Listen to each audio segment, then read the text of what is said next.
Hello everyone, welcome to Attention Economics Lesson 2.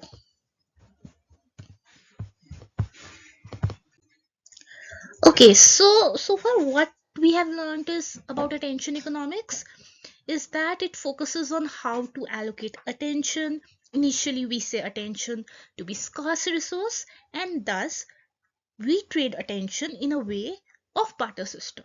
Okay, now sometimes back this Gold Harbor guy said we give attention information and to gain some attention or information. That is implying that we give attention to gain some for the online purpose. Now, this concept has evolved over time as earlier we focused on the scarcity of attention as a resource. Now, and we also learned that attention is a tradable currency and how Simon was the one who hypothesized scarcity problem in attention. So our in our information overloaded the information overloaded society, we have this so much information over here, like Zomato, Swiggy for food applications. We have information regarding Netflix. We have information on Google, Brave, DuckDuckGo, Bing, Pinterest, social media platforms. There is an overload of information, and as digitalization progresses, significance of maintaining and capturing and optimizing attention became pronounced. So now people are focused on how much attention can we get in terms of minutes, in terms of seconds, how much can we keep the person glued to the screen. So we understood this background in the auction, how does the data auction takes place and how does shopping preferences related to the content is generated on all websites we visit. So we learned that internet has created a utility. So what is utility? They want satisfying power of a commodity with information. So internet has created utility with information and is increasing exponentially, and attention is being a constant factor in it. So attention is not increasing or decreasing. Also we understood like how Simon was a guy and he was like, okay, you economic people, you know very much about economics and rationality, but why do you have this assumption of people being rational, people being perfectly informed about everything in the about the information in the perfect market scenario? So he was like, but look, I don't have it. I don't have the uh, information available to all the commodities in the market, and I do not make an optimal choice. So what did he introduce? A bounded rationality concept. So what is rationality? When people are consistent with their choices. So he said that okay, it may be possible but with a bounded rationality. And he say now we can say that he said that I have information that is available to me or to which I pay attention.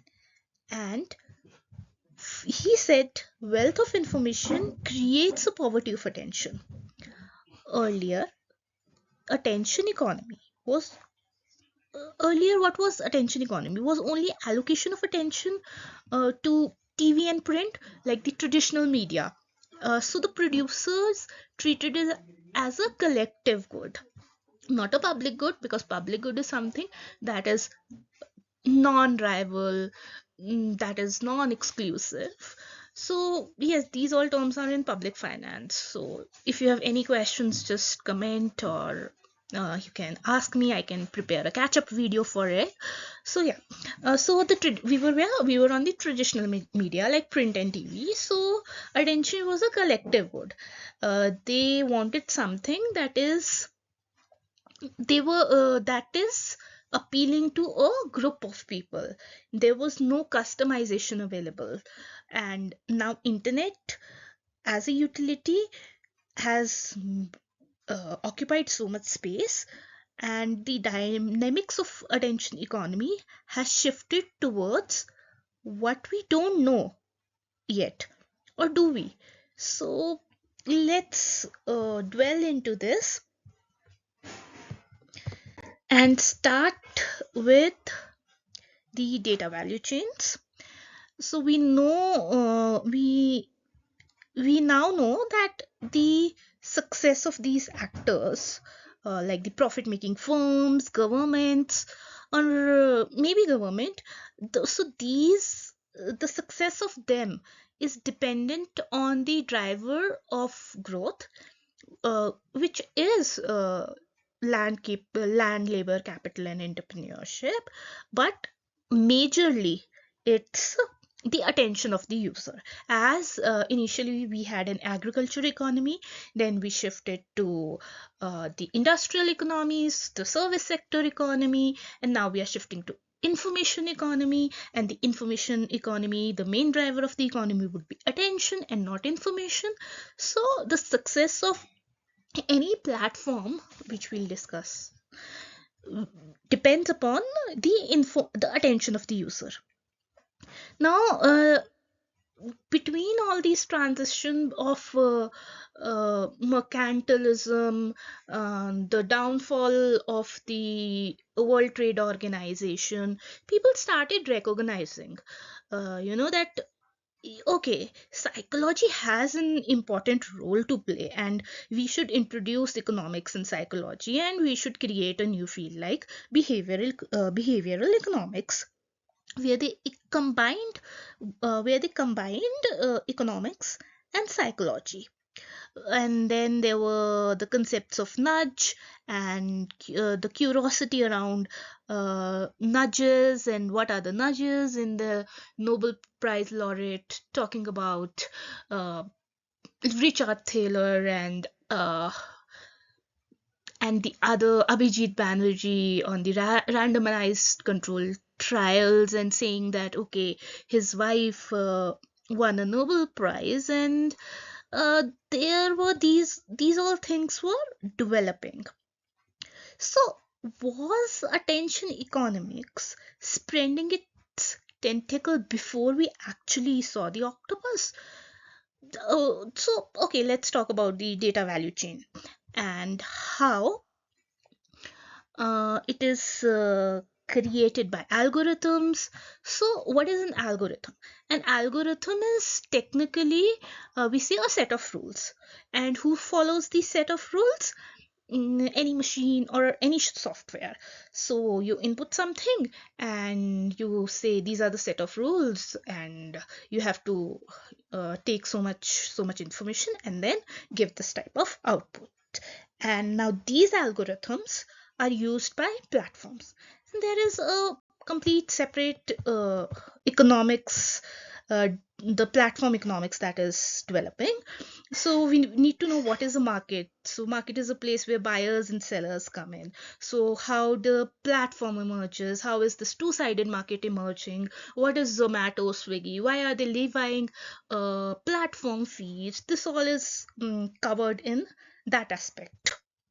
So now let us understand what are the issues that can arise from this data value chain that has been created. So data value chain is different from supply chain, because data value chain is something that creates a monetary aspect to the data, and supply chain is how the data travels through the various algorithms or the various platforms that are there. And how does that travels? By the information agreements, which we learned in our earlier class. The information that is available at the time of making the economic decision, that can be in form of data itself, the statistical data. So now what are the issues we have over here? That we were recently concerned with only uh, the shopping attention shoppers was the initial article that was published by this Goldhaber guy, sorry. So now recently Miller, she is in Stanford and is working on the issue like data privacy of users of the internet for information. So she gives an example of these platforms only, that when they're using my information for shopping, it's okay with me. Okay, because I get a utility out of that. I can see different varieties of maybe a dress, jewelry, and I get to know. But would her question is like, is that would you like if your info on credit cards, expenses, money held by you, emotions, reactions, angers, liquidity, all this is etc is shared without consent, without an affirmative consent? And she finds out in her study that 98% of the users decline when asked for cookies and privacy concerns. So this is not a something that is related to an individual. This is regulatory concern. And and is our regulators ready to face these challenges, and how much are they prepared, and do we need regulations or the operationalization of regulations? And think about Amazon and Google and big firms, and what are their justification, and is only justification required to be countered? Now let's talk about the data supply chain. So for currently we are dependent on the big global MNCs, and we are dependent upon them to guard our privacy, to be ethical, and we have to trust them. But there are techniques like dark pattern that can keep you glued to your screen. Data feeds in algorithm and platforms uses it. Biases are there in data itself, biases are there in algorithm. AI can be biased or cannot be biased. So all this thing combined with the behavioral economics would be discussed, and all these are interrelated, and how can governments deal with it? So we'll discuss it about all the information that is out there. So for more details, please subscribe and get notification of the upcoming video. Thank you so much.